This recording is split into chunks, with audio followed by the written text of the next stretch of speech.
नमस्कार, मी प्रमोद पुरी आपले शासकीय कर्मचारी सेवार्थमध्ये स्वागत करीत आहे। आजचा जो विषय आहे तो भविष्य निर्वाह निधीचा आहे।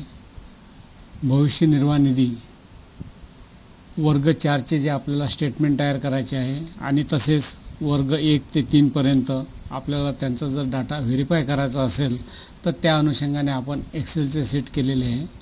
मागच्या वर्षी आपण एक्सेलची शीट वगैरे दिली होती। आता या वर्षाची जी शीट केलेली आहे 3 प्रकारे केलेली आहे आणि तिन्ही ठिकाणी आपली हे जुळत आहे, त्यामुळे आपल्याला काही प्रॉब्लेम येणार नाही आहे। तर त्या अनुषंगाने आपण हे बघूया। आता एक काय केलं, ॲक्च्युअल केलेली आहे, एक ॲड इंटरेस्ट केलेली आहे आणि एक इन्स्टॉलमेंटनुसार केलेली आहे। तर आपण ॲक्च्युअलमध्ये बघूया काय आहे।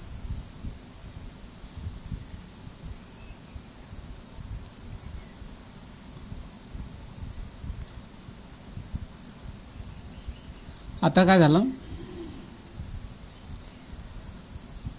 2019ला 19-20ची जी स्लिप आहे तर त्यामध्ये आपण काय केलं आहे का, जुलै 2019ला पहिला हप्ता दिला, त्यानुसार आपण पहिला हप्ता आणि त्याचं व्याज याप्रमाणे आपले 384 आले। हे 384 आपण 384 आली आणि 384 मध्ये काय केलं का, आपण आधीची जी अमाऊंट होती ही 352 ओपन घेतली आणि ही कशी 2 वर्षासाठी लॉकिंग असल्यामुळे आपण सेस 2 मध्ये दाखवली। तर आपण हे सेस 2 मध्ये दाखवली आणि या ठिकाणी 2,0768 रुपये आली।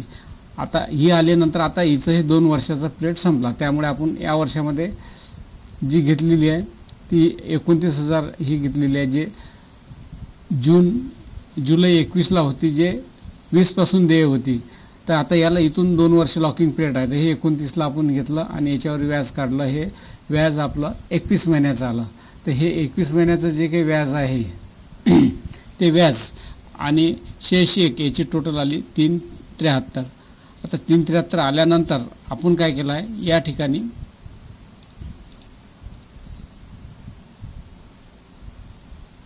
तीन 39 जी ओपनिंग बॅलन्स होती आणि हे शेष 2 आपण जसं असं ठेवलं, कारण की हे 2 वर्षापर्यंत लॉकिंग होतं। त्यामुळे काय केलं, 339 घेतलं आणि ह्या वर्षात पुन्हा हप्ता आला, म्हणजे ह्या हप्त्यातला वर्षातला हप्ता आणि हा आधीचा हप्ता आणि हा हप्ता आणि हा हप्ता याच्यावरील व्याज, म्हणजे इथलं व्याज जे झालं ते 21 महिन्याचं आणि इथलं जे झालं तर एप्रिलपासून तर मार्चपर्यंत एवढं मिळून आपलं 69,000 हे व्याज झालं। म्हणजे आता काय झालं, 264, 69,000 आणि 3,33,656 एवढे आपल्याकडे 3 अमाऊंट आलेले आहे।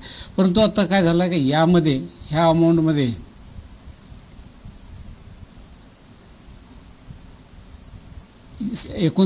मध्ये काय झाला का, आता ही जे 2 वर्षाचा याचा पिरियड होता हा संपून गेलेला आहे।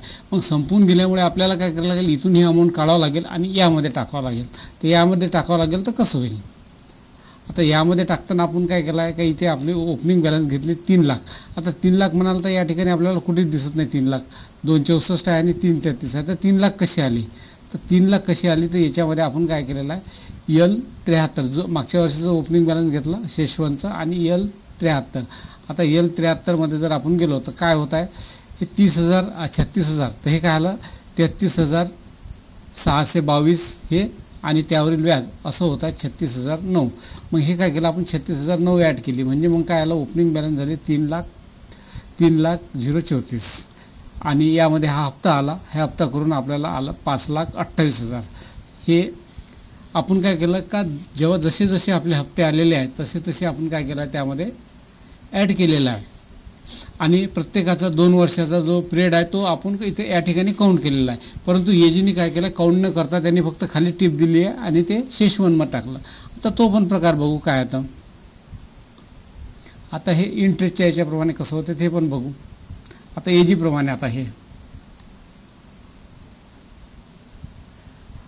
आता एजी प्रमाणे बघा, पहिला आपण काय केलं, 29,000चा हप्ता घेतला, त्याच्यावर व्याज घेतलं जसच्या तसंच, हे आणि आधीची सीट टॅली आहे। नंतर पुढची हे पण 2,78,000ची 2,0768ची ही पण आपली टॅली आहे,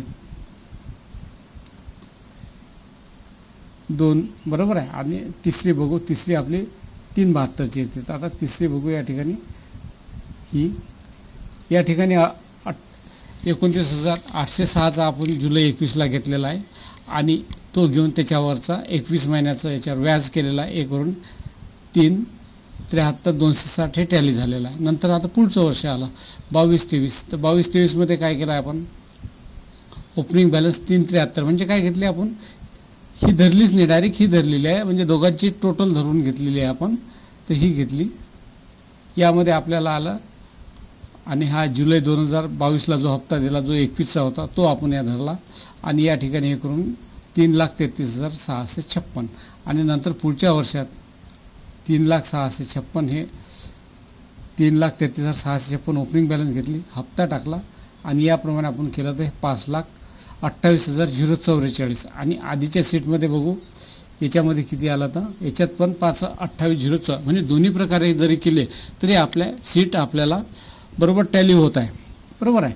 आता कोणती घ्यायची हे आपण ठरवा, पण हे जर घेतली तर याच्यामध्ये आपल्याला व्याजाचं समजू शकते कसं आहे. तर आता तिसरी एक सीट घेऊ आपण.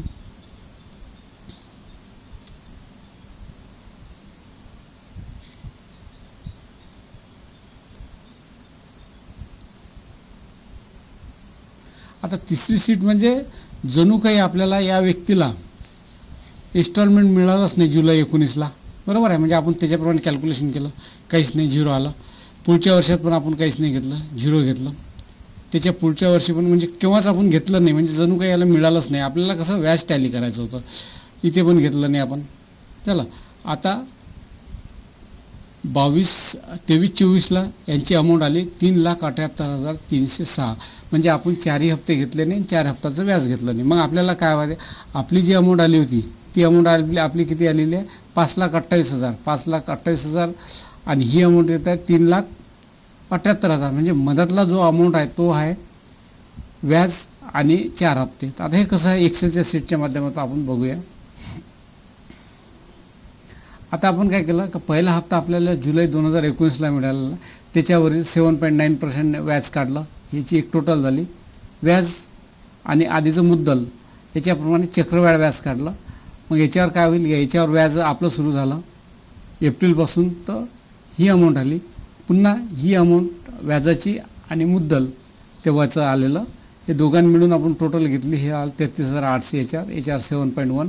याच्याप्रमाणे असं करत गेलो मार्चला, मग एप्रिल 22ला पण केलं, एप्रिल 23ला केलं. आणि हे टोटल करून आपली जे टोटल येत आहे ते 11,724. म्हणजे काय होत आहे का, पहिल्या इन्स्टॉलमेंटला आपल्याला आत्तापर्यंत जे व्याज मिळालेलं आहे ते 11,724 मिळालं. आता दुसरा इन्स्टॉलमेंट आपल्याला जुलै 20ला, ॲक्च्युली 21ला जरी झाला असेल तर तो जुलै 20पासून आपण त्याचं व्याज कॅल्क्युलेट केलं. म्हणजे इथून व्याज कॅल्क्युलेट केलं पहिल्या वर्षाचं, दुसऱ्या वर्षाचं, तिसऱ्या वर्षाचं, चौथ्या वर्षाचं. म्हणजे आतापर्यंत याचं जे व्याज दुसऱ्या हप्त्याचं मिळेल ते 8,760. हे 8,700. मग नंतर तिसरा हप्ता आपल्याला जुलै जो 22ला मिळाला आहे तो जुलै 21पासून होता. मग त्याचं पण कॅल्क्युलेशन केलं. हे अमाऊंट ह्या बरोबर जशा तशा तुम्ही हे फॉर्म्युलेत टाकून पाहिला तर होईल 6,204 रुपये. 6,204. आणि नंतर चौथा जो हप्ता आहे तर तो आपल्याला किती मिळाला, जुलै 23ला मिळाला. आणि तो 22पासून तर इफेक्टिव्ह आहे व्याजाचं. तर हे व्याज आपण पहिलं घेतलं वर्षाचं आणि हे व्याज घेतलं, म्हणजे 38,16.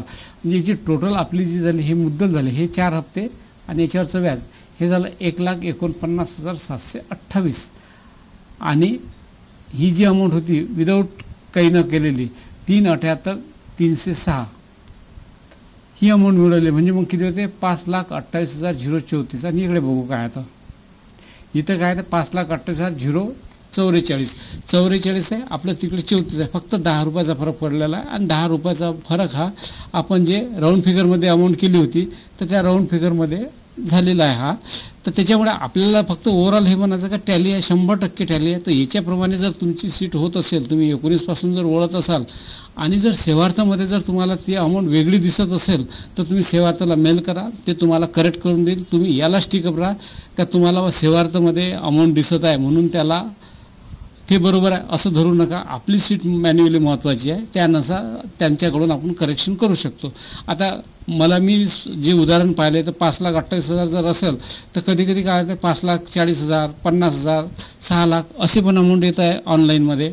आणि काही ठिकाणी 5,28,000 आहे तर 5 लाख, 4,80,000, 4,70,000 असं पण होत आहे. तर थोडं कसं राहते का, डाटा शेवटी आपण इनपुट आपण केलेला आहे. आता आपण 2020ला जो काही डाटा टाकला आहे तर तेव्हा आपण काही एवढं प्रिकॉशन घेतलं नाही का परफेक्ट टाकायला पाहिजे, तर तेव्हा आपल्या चुका झालेल्या आहेत. त्याच्यामुळे हा आपल्याला सेवार्थामध्ये असा चुकीचा काहीतरी दिसत आहे. तर हे करेक्ट करून घ्यायचं, आपण ट्रेझरला मेल करायचं, ट्रेझरी ते आपल्याला करून देईल. तर याप्रमाणे हे सर्व अमाऊंट हे बघून घ्यायचे. 3 शीटा बघा, 3 शीटप्रमाणे आपल्याला सर्व हे करायचं आहे. आणि हे बरोबर आहे, परफेक्ट आहे. आता हे कारण की 3 प्रकारे आहे, 3 प्रकार तुम्हाला जसं पाहिजे असेल तसं टॅली करून बघा. याच्याप्रमाणे असंच होईल हे. आणि ह्या एक्सेलच्या 3 शीटा आपल्याला वेबसाईटवर देतो मी. आपल्या वेबसाईटला पण इथे एक टॅब येऊन जाईल नवीन, भविष्य निर्वाह निधीमध्ये होममध्येच. आणि आपल्या जे यूट्यूब आहे त्याला पण हे एक्सेलच्या शीट देतो आणि या ठिकाणी बंद राहील. आजचा हा व्हिडिओ या ठिकाणी संपवतो. नमस्कार, धन्यवाद.